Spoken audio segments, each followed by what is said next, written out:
सबैले स्वागत छ मेरो युट्युब च्यानलमा। नेपाल खेल्ने आगामी वर्ल्ड कपको बारेमा केही कुराहरू गर्न गइरहेको छु। नेपालले अहिलेसम्म 3 पटक वर्ल्ड कप खेलेको छ। 2014 तिर 2024 2025 मा खेल्दैछ।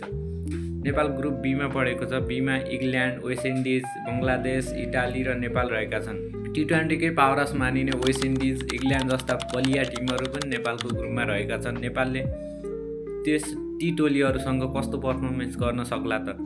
यो सबैको मनमा लागेको एउटा जिज्ञासा हो। नेपालमा पनि खेलाडीहरू राम्रै रहेका छन्, जस्तै सन्दीप लामिछाने, दिपेन्द्र सिंह ऐरी, गुलसन झा आदि नेपालको टोलीहरूको लगभग बेस्ट प्लेयरहरू रहेका छन्। क्याम्पमा 24 जनाको टोली बोलाएको छ क्रिकेट एसोसिएसन अफ नेपालले, जसमा एनपिएलमा पर्फर्मेन्स गरेका केही खेलाडीहरू र पुराना वर्ल्ड कप क्वालिफायर खेलेका केही खेलाडीहरू रहेका छन्। वर्ल्ड कप स्क्वाडको बारेमा के रहेको छ भने वर्ल्ड कपको स्क्वाडमा धेरै चेन्ज हुनेवाला छैन, किनकि जुन टोलीले वर्ल्ड कपमा पुर्याएको त्यो मेन ती प्लेयरहरू नै रहनेछन् भन्ने क्याप्टेनको भनाइ छ। भर्खरै एउटा इन्टरभ्यू दिएका थिए, त्यो इन्टरभ्यूमा उनले प्रष्ट भनेका छन् कि कन्डिसन अनुसार 1-2 प्लेयर चेन्ज हुनसक्छ, सिचुएसन अनुसार, त्यहाँभन्दा बढी प्लेयर चेन्ज हुँदैन भन्ने कुराहरू राखेका छन्।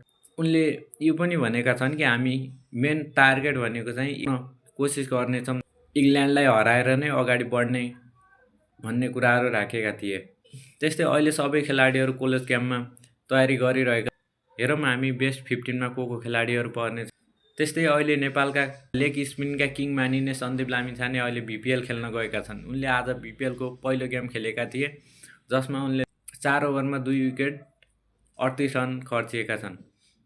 उनको यो बिपिएलको पहिलो गेम थियो। उनी 2019 तिर पहिलोचोटि बिपिएल खेल्न गएका थिए।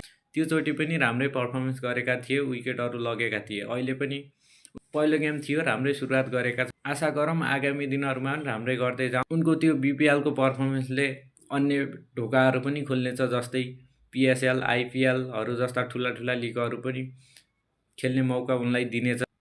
उनी फर्ममा भयो भने अहिले वर्ल्ड कपमा पनि इङ्ल्यान्डहरू जस्तो ठुलो टिमहरूलाई रोक्न पनि उनको मेन रोल उहाँ रहनेछ। हामी अपेक्षा गरौँ नेपाली फ्यानहरू कि सन्दीप लामिछानेले यसै गरी विकेट लग्दै जाउन् र वर्ल्ड कपमा राम्रो प्रदर्शन गरेर नेपाललाई वर्ल्ड कपको ग्रुप स्टेजबाट अलि माथि लगुन्। नेपालको पहिलो म्याच इङ्ल्यान्डसँग फेब्रुअरी 8 मा रहेको छ, जुन म्याचमा विजय सुरुवात गर्ने मोडमा हुनेछ। त्यो खेल नेपालले जितेमा त्यसपछि इटाली, बङ्गलादेश, वेस्ट इन्डिज तीनवटा देशहरूमध्ये कुनै 2वटालाई हराउन सकेमा पनि नेपाल सिधै क्वालिफाई हुनेछ। हामी अपेक्षा गरौँ कि क्वालिफाई गरोस् भनेर। हजुरलाई भिडियो कस्तो लाग्यो लाइक, सेयर, कमेन्ट गर्न नभुल्नुहोला।